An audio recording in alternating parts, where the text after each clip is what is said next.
여러분 안녕하세요. 오늘은 특별한 주제에 대해 이야기하려고 합니다. 바로 오펜하이머에 대한 이야기예요. 얼마 전에 영화로도 개봉했던 인물이죠. 그럼 시작해 볼게요. 원자폭탄의 창시자 로버트 오펜하이머가 누구인지 아시나요? 로버트 오펜하이머는 유대인 집안에서 태어났습니다.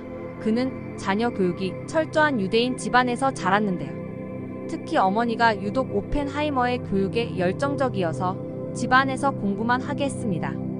그런 분위기에서 어린 오펜하이머는 사회와 단절된 생활을 하며 친구도 없었고 사교성도 떨어졌습니다. 그러나 오펜하이머는 학교 다닐 때 그리스어, 히라버, 힌두어를 통달했고 힌두어로 경정을 영어로 번역할 정도로 언어 능력이 뛰어났습니다. 그는 하버드 대학에 입학하게 되는데요. 거기에서 물리학과를 전공하였는데 워낙 실력이 뛰어나 조기 졸업을 하게 됩니다. 그 다음에 오펜하이머는 영국 캠브리지 대학 물리학과를 진학하게 됩니다. 하지만 오펜하이머는 거기에서 처음으로 좌절과 벽을 느끼게 되는데요. 그 전까지는 자신보다 뛰어난 사람을 보지 못했지만 그곳에는 자신보다 더 뛰어난 사람이 있었던 것이었죠. 물리학 분야는 미국보다 유럽이 더 발달해 있는 상황이었기 때문에 물리학에 있어서만큼은 당연히 자신보다 더 뛰어난 실력자들이 많았던 것입니다. 오펜하이머는 처음 겪는 좌절로 인해 극심한 스트레스를 받았고 그 화살은 지도교수를 향했습니다. 어느 날 오펜하이머가 지도교수의 책상에 있던 사과에 시안화칼륨이라는 독을 발라놓습니다. 다행히도 오펜하이머의 지도교수는 그 사과를 먹지 않았습니다. 만약 그 독사과를 먹었다면 오펜하이머는 역사적인 인물이 되지 못했을 수도 있습니다. 이후 오펜하이머는 좌절에 대한 아픔을 견디지 못해 정신과 약을 먹기 시작했습니다. 그리고 당시 양자역학이 태동했던 독일의 괴팅겐 대학으로 옮기게 됩니다.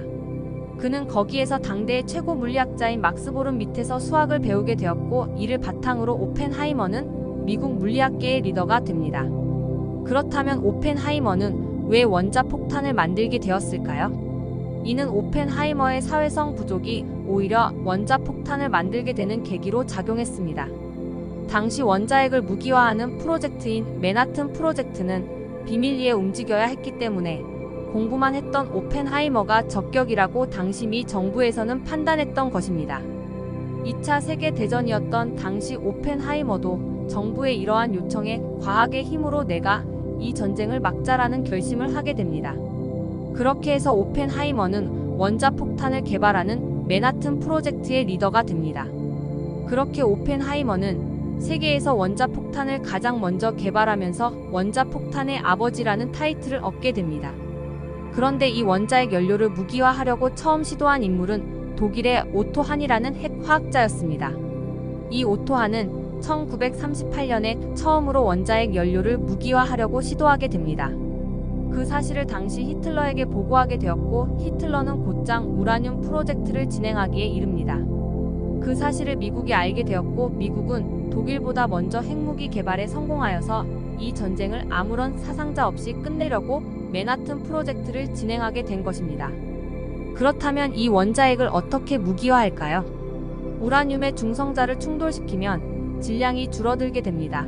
그렇게 원자핵이 분열하면서 큰 에너지가 발생하게 되는데요. 그렇게 연쇄 핵분열 폭탄을 만들면 그게 바로 핵무기가 되는 것입니다. 이 핵 원리에 대해 키워드로 더 자세히 알아볼게요. 핵분열. 대부분의 핵무기의 핵심은 우라늄 또는 플루토늄과 같은 무거운 원소입니다. 이러한 동위원소는 불안정하기 때문에 중성자에 부딪히면 핵이 쉽게 쪼개질 수 있습니다. 첫 번째 단계에서는 기존의 폭발물을 사용하여 핵 분열성 물질의 초임계 질량을 압축하고 생성합니다. 이 압축은 밀도를 증가시켜 원자 충돌 횟수를 증가시킵니다. 중성자 개시제는 추가 중성자를 방출하여 연쇄 반응을 시작하는 데 사용됩니다. 여기서 중성자 개시제는 핵무기의 방아쇠 역할을 합니다. 일반적으로 소량의 방사성 물질, 주로 폴로늄, 베릴륨 혼합물 또는 이와 유사한 원소를 포함합니다. 연쇄 반응은 순식간에 진행되며 그 결과 핵분열 반응의 수가 기하급수적으로 증가합니다. 이 연쇄 반응에서 방출되는 에너지가 핵무기의 엄청난 폭발을 일으킵니다. 요약하면 중성자 개시제는 핵폭발에 필요한 연쇄 반응을 시작하는 데 중요한 역할을 합니다. 이는 베릴륨과 알파 중성자 반응을 통해 고에너지 중성자를 생성하는 알파 입자를 방출하여 이를 수행합니다. 이 중성자가 핵분열성 물질 덩어리에 도입되면 급속하고 자생적인 연쇄 반응을 일으켜 핵폭발의 특징인 엄청난 양의 에너지가 방출됩니다. 이렇게 핵분열성 물질이 연속적인 핵분열 반응을 겪으면서 열, 빛, 방사선의 형태로 엄청난 양의 에너지가 방출됩니다. 핵융합, 더 발전된 핵무기에서는 핵분열 단계 이후에 두 번째 핵융합 단계가 발생할 수 있습니다. 여기에는 핵분열 폭발의 에너지를 사용하여 핵융합에 필요한 극한의 열과 압력을 생성하는 것이 포함되며 일반적으로 중수소 및 삼중수소와 같은 수소 동위원소를 사용합니다. 핵융합은 핵분열보다 훨씬 더 많은 에너지를 방출하며 수소폭탄 또는 H폭탄이라고도 알려진 현대 열핵무기의 엄청난 파괴력을 담당합니다.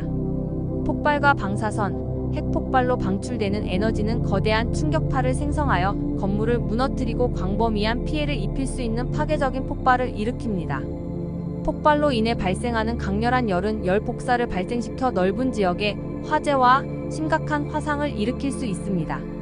이온화 방사선의 폭발은 바로 근처에 있는 생명체에 치명적일 수 있습니다. 전자기 펄스 EMP. 높은 고도에서 핵폭발이 발생하면 전자기 펄스가 발생하여 광범위한 지역의 전자장비를 방해하거나 파괴할 수 있으며 통신, 전력망 등에 영향을 미칠 수 있습니다.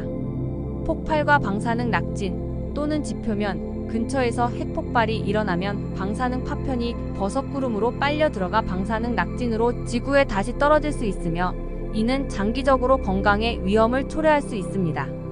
핵무기는 지금까지 만들어진 무기 중 가장 파괴적인 무기이며 핵무기를 사용하면 즉각적인 파괴와 장기적으로는 환경과 건강적인 측면에서 모두 치명적인 결과를 초래한다는 점을 명심해야 합니다.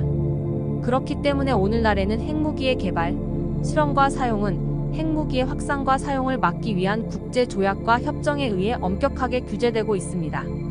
오늘은 오펜하이머라는 인물을 중심으로 원자폭탄의 원리를 과학적으로 알아보았어요. 그는 전쟁을 끝내기 위해 세상을 파괴할 위험을 감수해야 했던 인물이었습니다. 그는 이론 물리학, 특히 양자물리학 분야에 큰 공헌을 했지만 그는 자신이 개발한 원자폭탄으로 인해 수많은 무고한 사람들이 희생되는 모습을 보고서 평생 괴로워하며 생을 마감했습니다.